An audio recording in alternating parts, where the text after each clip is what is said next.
Hello everyone! In this video, I'll show you how to get green status on Cash App.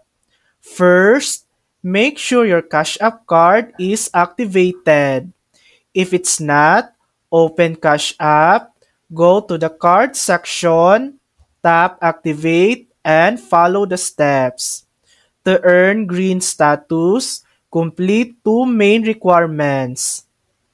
First, spend at least $500 using your Cash App card anywhere Visa is accepted.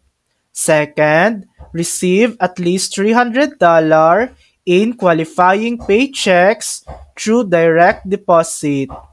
Set this up under the banking tab and share your account and routing numbers with your employer.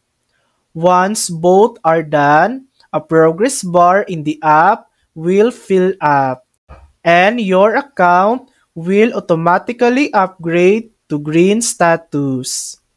Green status gives you extra benefits, up to 5 cashback offers every Friday, free overdrafts, 3.5% interest on your balance, zero fees on in-network ATMs and paper deposits, and priority customer support.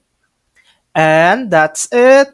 That's how to get green status on Cash App. Thanks for watching. If this video helped you, please like and subscribe for more helpful tutorials.